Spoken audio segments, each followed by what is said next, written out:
Our next award is the Passionistas Persist Vanguard Award, which honors a woman who's leading the way in the development of ideas and building communities. The award will be presented by Julie DeLuca Collins and Dali Rivera, who nominated this year's honoree. Julie is the founder and CEO of Go Confidently Services and the host of the popular Casa de Confidence podcast. Dali is the creator of the Diversity and Anti-Bullying Academy. Hello, everybody, and welcome. My name is Julie DeLuca Collins, and I am here with my friend Dali Rivera to honor our friend and colleague, Danay Escaneravino.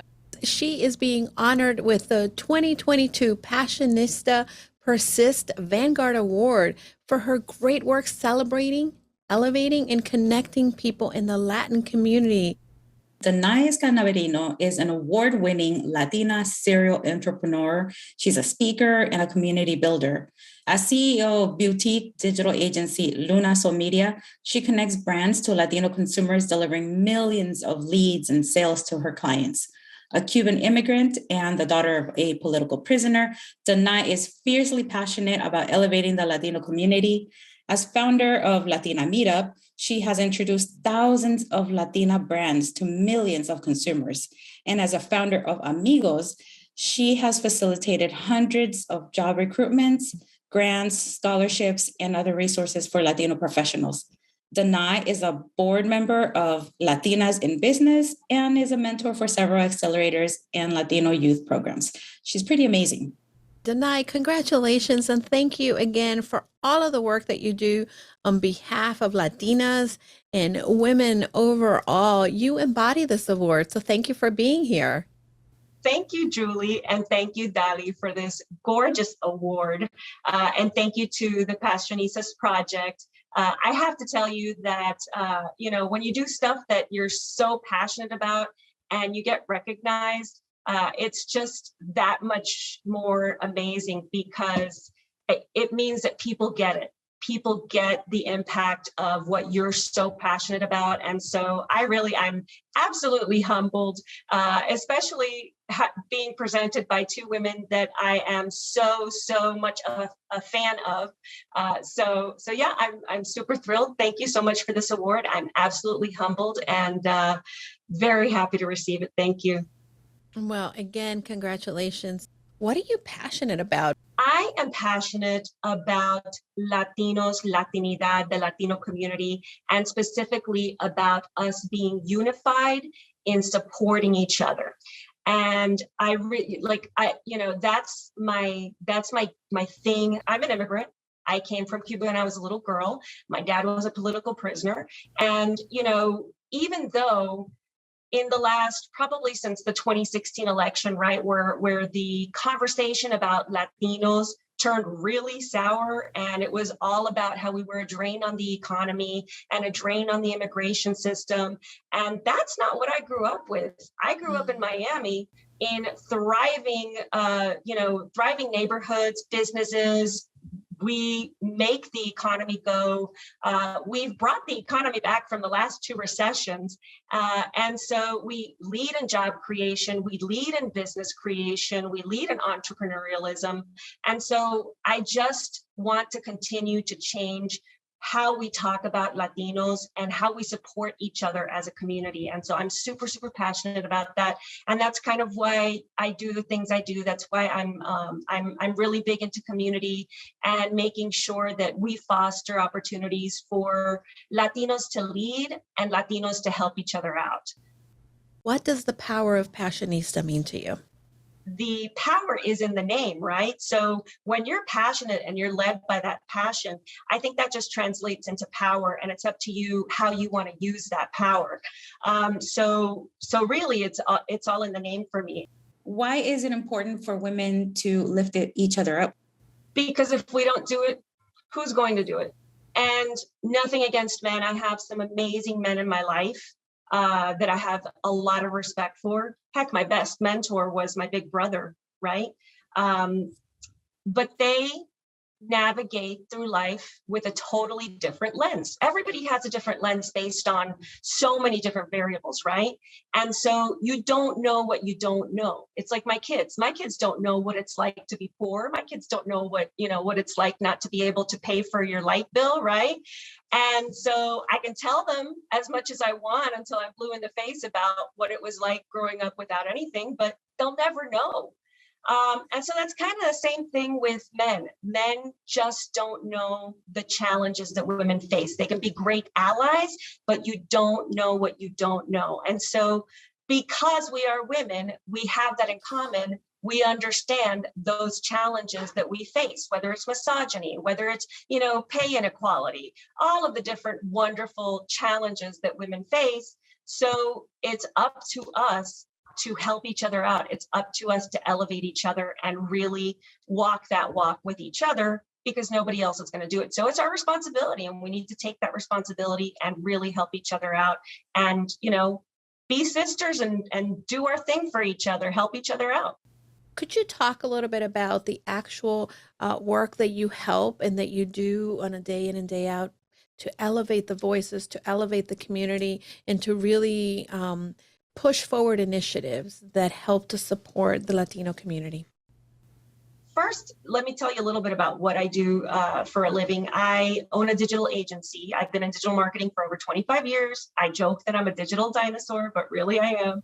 And so I have the privilege of working with brands to connect them to multicultural consumers, mostly Latino consumers in the US and in Latin America, also in Spain and Portugal. And so I have this point of view that's very different, because I see, being that I have to deal with the data, I see just how important we are as a demographic, right? We represent over 2 trillion in GDP. 2 trillion in GDP. We create the GDP of a country, and not even a developing nation, like a full-on country. So when I see those numbers, right, and I see what we represent, and, I do a lot of work with market research and to make, basically because we want to make sure that our clients know how important it is to work with us. I see that, and it just fuels me. It absolutely fuels me, because I know most Latinos do not know this information, right? Again, the narrative has always been pretty damn negative. And it's just gotten worse since that election. So I really, really wanted to make sure that, number one, we were educated about how important we are. And then number two, that I could find resources leveraging the clients that I work with to really help out. And what I mean by that is, when I launched Latina Meetup, for example, in 2018, I made everything free. Everything was free. We had this multi-city tour of events where we had Latina professionals come in, and I had sponsors that wanted to reach this demographic fund these events. And what did we do? We gave free headshot photography to every single woman that showed up that wanted to have a new professional headshot. We introduced Latina brands at all of these events so that they didn't have to pay to be marketed to their demographic, right? All of that was free. And a lot of professional development opportunities. Again, all of it free, because I really believe that the brands could fuel that, could fund that, and we could have all of these resources for people that really needed them.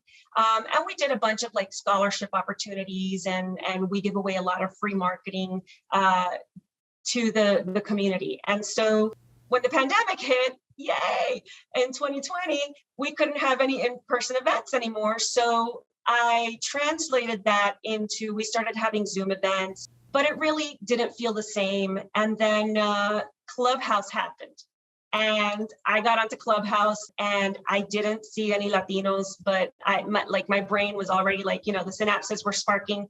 And I was like, there's something here, there's something here, there's an opportunity. So I just started having these networking events every single morning. And every single morning we'd get more people joining and more people joining. And the community ended up, being 38,000 strong. And we started having events where we featured Latinas You Should Know, which Dali has been a great integral part of that, where we've interviewed Latinas that are doing great things in our community, whether they're an author or a speaker. We had the president of the Girl Scouts, and we had Dolores Huerta, and so many amazing people. And I just wanted to make sure we connected them with our community so that we could support Latino initiatives. We've done recruitment events to get people jobs. We've done educational stuff, all of it framed around supporting our community, elevating our gente, and giving opportunities and connecting people with opportunities, like what we did with the Comcast Grant Initiative. Those are some of the things that we've been able to do with these communities, always keeping everything 100% free, because I really believe that, the brands will support it. Do you have a time where you felt that you really had to persist? I've had my struggles, right? I came over here as an immigrant. We were poor. My dad was an alcoholic, very toxic childhood. I was the only woman in many spaces in my, in the early parts of my career. I would go to trade shows with like 10,000 people, and I was like one of maybe a few women, and definitely the only Latina in meetings. My gosh, I remember the first time I went into a board meeting as a director of marketing for a company, a startup that had been acquired. And the CEO, I guess he didn't like my confidence. And he actually tried to belittle me and asked me to order coffee for everybody, when really I was there to make a presentation about all of the things that we were working on. And stuff like that has happened consistently in my life. But I have something that I feel like it's a superpower, and that is my perspective. My perspective is, I am so lucky. I literally won the freaking life lottery just for the fact that I get to live in the United States and I get to chase my dreams and my goals, and it's all on me. And I get to bring people with me along the ride when they want to come with me, and if they're ready. And that's why I'm always trying to educate our community about, look, we're super powerful. Change your perspective. A lot is wrong in society. A lot is wrong in the world. A lot is wrong in this country, but a lot is right. And mostly the opportunity is right. I have 60 something cousins and aunts and uncles still living in Cuba who have absolutely zero future, zero opportunity, can barely make, ends meet. There are no ends to meet. There's nothing there.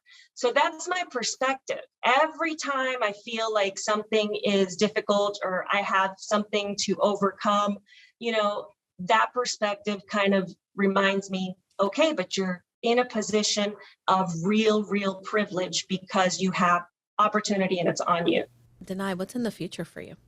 My goal right now is to continue to build our community and continue to teach people how to be influencers. Some people already are, they just need a little bit of help with the branding or whatever. Again, always being free.